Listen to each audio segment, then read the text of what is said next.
We're going to be starting our video in the AL East with the Yankees and Giancarlo Stanton. In 2022, Stanton's average home to first time was 5.04 seconds, making him just one of 8 players in the big leagues to have a plus 5.0 second time to first. His average sprint speed of 24.5 feet per second was slower than even team catcher Jose Trevino's that year, and has been on average the slowest in the squad since 2021.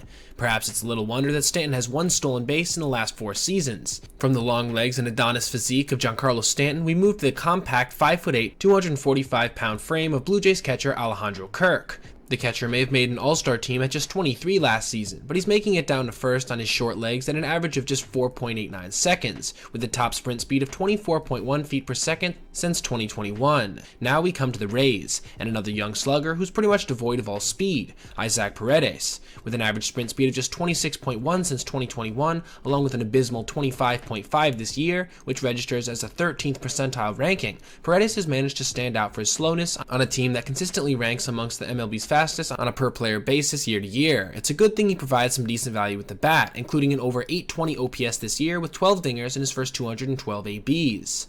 The Orioles stand out in this list as the first team with no players that have been truly slow in the last couple seasons. Their worst performer on this front has been outfielder Anthony Santander, though with an only marginally below average mark of 26.5 this season, a number in the 31st percentile league-wide. For a power-hitting corner outfielder, that's certainly not terrible. This speaks volumes for the athletic prowess of the O's. Let's head over to the Central Division and the Cleveland Guardians. Huge 6'3" catcher Cam Gallagher takes center stage here, with a 25.1 sprint speed average since 2021. This also includes a team worst mark of 4.86 on average home to first times, and a tied for team worst sprint average of 25.4 this year. Another backstop, White Sox catcher Yasmani Grandal, is next on our list of base-running sloths. In 2022, Grandal boasted a major league worst 5.26 second average home to first time, with a mind-bogglingly low sprint speed of 22 feet per second. This year, an only marginally better 22.7, good for the worst mark in Major League Baseball. Has Grandal caught more than 7,000 innings in the big leagues? Yes,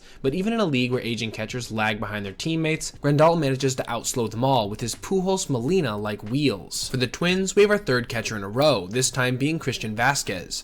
Clocking in at a husky 5'9", 205 pounds, Vazquez is certainly built like the defense-first catcher he is, and runs like it too, with just a 25.4 average sprint speed since 2021. This year, it's even a little worse, at 25.2, a mark in the 10th percentile league-wide. Detroit Tigers slugger Miguel Cabrera has given us many joys over his long career, but very few on the base paths. Miggy averaged just 5.13 seconds to first base in 2022, slower than everyone except for Yasmani Grandal. His average sprint speed was also among the league's worst at 23.1 feet per second, a mark he's basically repeated this season as well. It will be sad to see Miggy go after this year, though I do think it's safe to say that one thing the Tigers won't miss about their future Hall of Famer is that turtle-paced base running. In his 11-year big league career, catcher Salvador Perez has been an Iron Man for the Royals, ranking regularly top the league leaders in defensive chances behind the plate, racking up more than 9,000 career innings along the way. But that kind of load has taken its toll on his already plodding speed, and in 2023 he has an average home to first speed of 4.91 seconds and a sprint speed of 24.8. This represents a significant drop from even 2 years ago, when he posted a solid 26.1 for a catcher. Next up, the American League West, where another backstop, Martin Maldonado, clocks in as the slowest Astro. The veteran has managed to steal just 3 bases in his entire 12-year career, yet has been caught 5 times. His sprint speed now sits at a paltry first percentile mark of 22.8, ranking amongst the slowest runners in the game today. The former 2-time All-American Ty France has come into his own with the Seattle Mariners the past 3 seasons, becoming one of the team's best hitters and an all-star in 2022. France, however, has never been known as a speed demon to complement that bat. France's lackluster times of 4.88 seconds to first base with a foot speed of 24.9 feet per second may not be as bad as a Cabrera or a Grandal, but for a reasonably young 27-year-old who has played the infield throughout his career, including a decent amount of second base, they are rather underwhelming. We return to the catching position again now with Chad Wallach of the Los Angeles Angels. Wallach hasn't caught many games yet at the MLB level, but in his short time, he has managed to make an impression with how slow he's toddled along at. So far in 2023, he's managed just a 5th percentile mark of 24.5 feet per second on his sprint speed, outslowing everyone else on a team who has players like Gio Urshela and Anthony Rendon. When the Texas Rangers picked up Sandy León over the 2022 offseason, they were banking on a solid defensive catcher with good clubhouse leadership skills. They were also allowing for the fact he was going to be one of the slowest runners in the game. Flash forward to the modern day, and León hasn't really seen many games behind the dish so far, mostly due to his atrocious hitting, but he has fulfilled one end of those expectations, as he's currently tied for the slowest runner in the MLB with his 22.7 sprint speed mark. Jesus Aguilar, now of the Oakland A's, has been many things in his big league career. A proven slugger, a former all-star, and one of the slowest base runners in the major leagues year in and year out. The 277-pound Venezuelan clocks in this year with a home-to-first time of 4.91 seconds and a sprint speed of 24.0 feet per second. The 32-year-old made headlines last year when he picked up his first ever career stolen base, snapping a streak of 2,331 plate appearances without a swiped bag, the longest stretch of any active player. We now move to the National League East and the first place Atlanta Braves. Catcher Travis d'Arnaud made his first All-Star team in 2022 at age 33 and had one of his best seasons in the big leagues, as well as having recently gone yard for the 100th time in his career on a monster shot to center. However, as I'm sure you've guessed by this point, he's not exactly a cheetah on the bags. However, he isn't as slow as many of the players we've discussed so far, with his team worst 26.0 feet per second sprint speed only ranking in the 21st percentile. Like the O's, this speaks very much to the Braves' young, dynamic roster full of athletic players. Up next, New York Mets first baseman Daniel Vogelbach. Does this really surprise anyone? If any big leaguer looks like they came straight from a beer league softball game, it's the 6-foot, 270-pound Vogelbach, with a home-to-first time of 4.92 seconds this year and a sprint speed of 24.0. Vogelbach at times seems to turn like an ocean liner while rounding the bags. To boot, he also has 0 career stolen bases and 0 attempts in his 8-year career. The Phillies check in now with their slugging left fielder Kyle Schwarber, taking the cake as the slowest outfielder we've encountered thus far, with just a 24.6 average sprint speed and a 4.67 home-to-first time.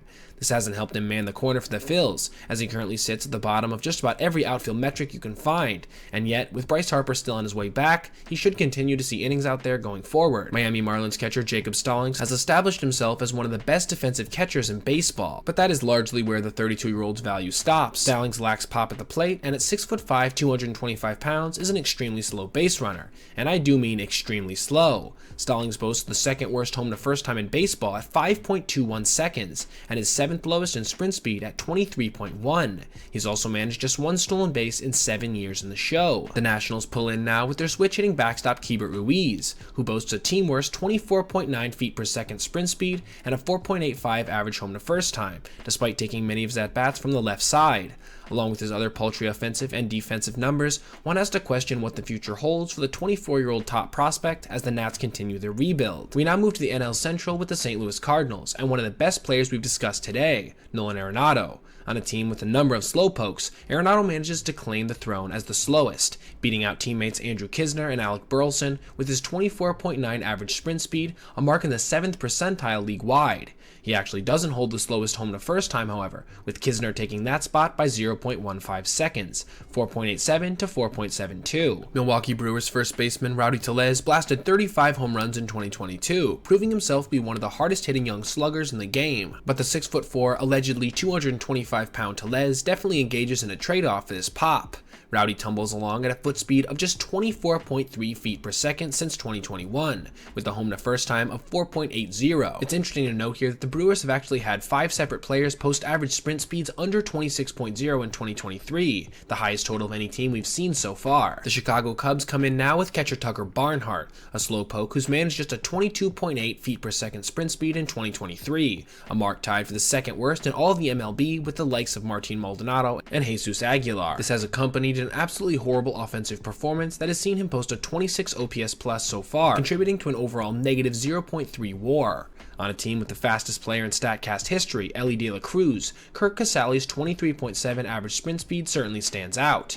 In fact, no one on his own squad is within 2 feet of his low water mark, a number in the 3rd percentile league-wide. As a backup, he's seen very little playing time on the field for the Reds. Both how they're currently playing, you never know. Maybe we'll end up seeing some slow-footed Casale runs come this postseason.